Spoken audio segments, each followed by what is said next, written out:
All right. That's okay. Oh no. Okay. Yeah. All right. So first off, the joke. This one I kind of it happened this morning. I'm staying at a friend's place. I couldn't figure out how the shower works. So why did I not figure out how the shower works? Because I didn't have the right shower thoughts.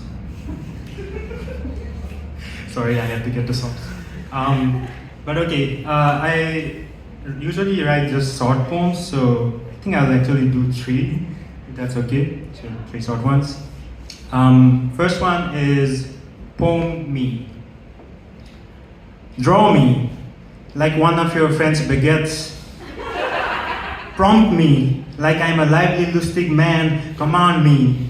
I'm your most humble terminal. Write me a letter, maybe L or F, sometimes W. Present me a deck of flattened cookies. I'll accept it all. Prosecute me in the International Court of Criminally Cooked Pasta. Roast me in a preheated argument at just the right temperature. Hot to call out my BS. Tell me your deepest, darkest secret jokes. Surprise me. Chaos is a ladder in a dairy farm.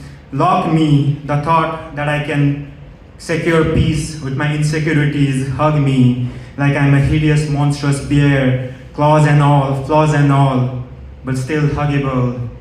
Complete me.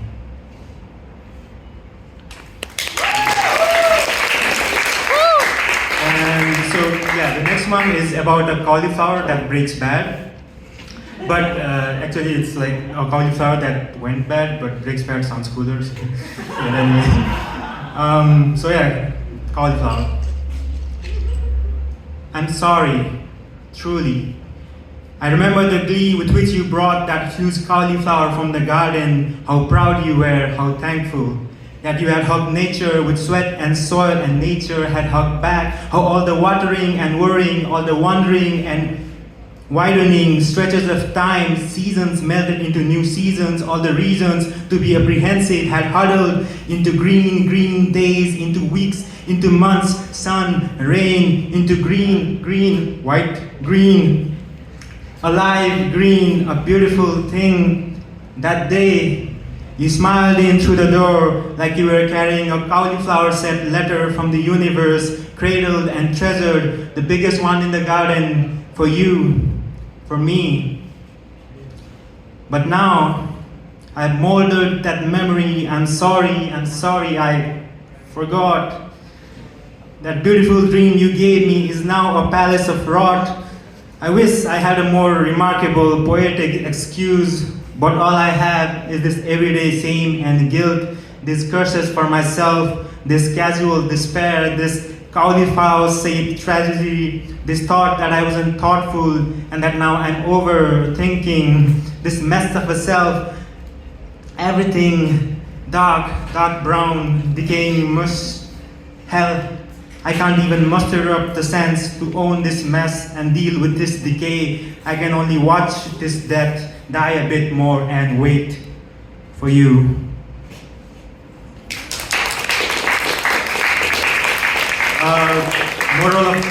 Moral of the story, put the cauliflower in the fridge.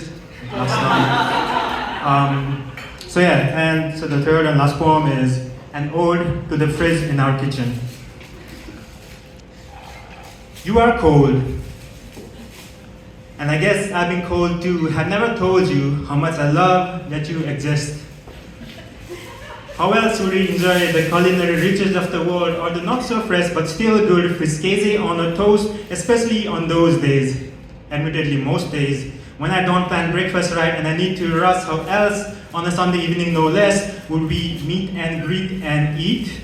A frozen school of mackerel that we forgot we got on a sale somewhere 6 weeks ago? Or how else would we send as gifts into the future admittedly two huge Tupperware full of leftover dal bhat? Oh you, dear you, divine light at midnight, when I'm in need of a morsel to soothe my dreams, or flavored yogurt to sweeten my reality. Oh you and your deep freezing capabilities and magical abilities to conjure up almost exactly what I need, like veggies so fresh, I suspect you have a portal to a farmhouse in there. Or when I'm cooking for friends and the food is bland and you hand me a box of gochujang. But pray, don't tell me how you do all this. Let's just every day smile at our interactions. And if one of those days you feel empty, don't you worry. I'll set out again on that mundane quest to that most unholy, holy place, cut through all the aisles, then come back home, heavy steps but all smiles. And in that cozy kitchen darkness, bathed in your light, I'll fill that emptiness. Thank you.